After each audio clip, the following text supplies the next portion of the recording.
Plus de 3000 nouveaux adhérents ont rejoint le Parti congolais du travail PCT ce 30 août 2025 à Brazzaville. La cérémonie de remise d'insigne, placée sous le patronage d'Anatole Koliné Makosso, membre du bureau politique et commissaire politique du département de Brazzaville, a marqué un moment fort d'engagement et de fidélité. Ces nouveaux militants entendent désormais contribuer activement aux actions menées par la formation politique. On a adhéré parce qu'on voit un nouveau dynamisme dans le parti au niveau de la jeunesse. C'est pour cela on est venu adhérer pour voir que nous aussi on peut apporter un plus dans le parti.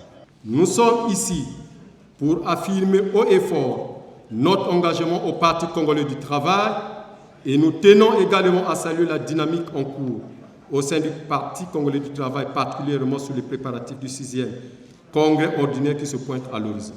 Sur ce, nous comptons y participer pleinement pour faire entendre notre voix, pour y apporter notre contribution dans l'esprit de la ligne tracée par le parti. Pour le PCT, cette vague d'adhésion illustre la vitalité et la cohésion qui règnent en son sein, tout en préparant les échéances politiques à venir.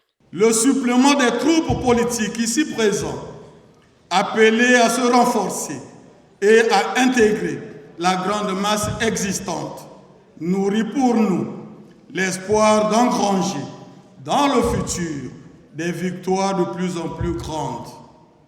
Dans cette heureuse perspective, s'impose à nous une prise en main de nos troupes, en les mettant en ordre de bataille au sein de leur structure d'origine ou de base. Le commissaire politique du département de Brazzaville a rappelé que connaître l'histoire du parti demeure une condition essentielle pour chaque nouvel adhérent. Une mise à niveau a donc été faite autour de la sensibilisation, de la conscientisation et de la présentation des statuts et les idéaux du PCT. Les statuts nous invitent à faire preuve d'humilité. Le militant du parti doit être un militant humble. Il n'est pas extravagant. Il n'est pas outrecuidant. Il n'est pas celui qui se met à débiter tout et n'importe quoi, à injurier, à insulter. Non.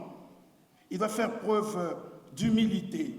Il doit accepter la critique et l'autocritique comme méthode pour améliorer le travail du parti et se prononcer énergiquement contre toute action qui porte préjudice au parti. Il doit n'appartenir à aucune formation politique et n'avoir aucun lien politique avec les forces antinationales, antiprogressistes et antidémocratiques. Il doit s'abstenir à prendre part à une manifestation politique d'un parti autre que le PCT sans l'autorisation préalable des instances du parti. Dans cette dynamique, le parti s'engage à intensifier ses campagnes d'adhésion en mettant particulièrement l'accent sur la jeunesse considérée comme la relève politique de demain.